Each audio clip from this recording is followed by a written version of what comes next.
Hi hello friends. ఎప్పుడూ కూరలు తినే బదులు ఇలా అప్పుడప్పుడు పచ్చళ్ళు ట్రై చేయండి, చాలా బాగుంటుంది. టుడే రెసిపీ బీరకాయ పచ్చడి.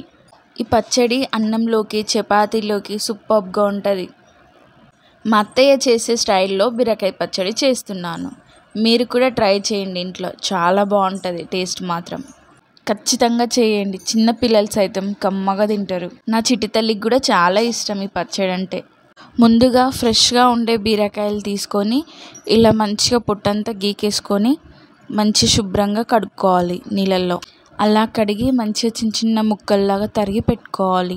కట్ చేసిన బీరకాయలు మిక్సీకి వేసుకోవాలి పేస్ట్ లాగా. ఉల్లిగడ్డ చిన్నగా కట్ చేసుకొని దాంట్లోనే కొంచెం కరివేపాకు.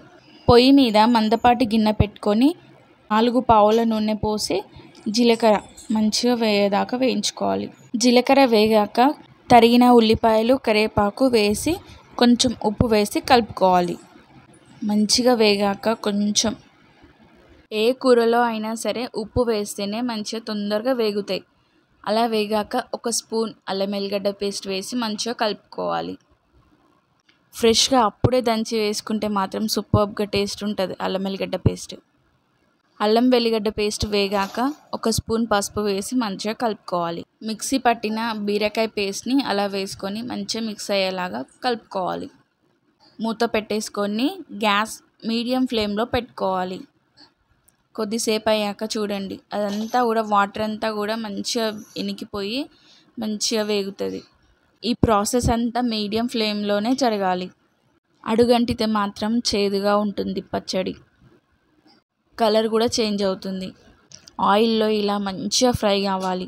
ఎంత ఉండే పేస్ట్ ఎంత అయిందో చూడండి. ఇలా మంచిగా ఫ్రై అయ్యాక మీ స్పైసీనెస్ తగ్గట్టుగా కారం, 1 స్పూన్ ఉప్పు.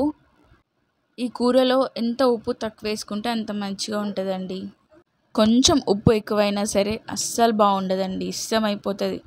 అందుకే కొంచెం తక్కువనే వేసుకోవాలి. తర్వాత టేస్ట్ చూసైనా వేసుకోవచ్చు. కారం ఉప్పు వేసాక ఒక 5 మినిట్స్ సిమ్లో పెట్టి మూత పెట్టేసుకోవాలి. 5 మినిట్స్ తర్వాతకి మంచిగా కలుపుకొని గిన్నెలో సర్వ్ చేసుకుంటే సరిపోతుంది. అంతే అండి, రెడీ బీరకాయ పచ్చడి. అన్నంలోకి చపాతీలోకి సూపర్గా ఉంటుంది. చాలా టేస్టీగా స్పైసీగా చాలా బాగుంటుందండి. మీరు కూడా ట్రై చేయండి, ఎలా ఉందో కామెంట్ చేయండి. వీడియో నచ్చితే లైక్ చేయండి, షేర్ చేయండి, subscribe to my YouTube channel.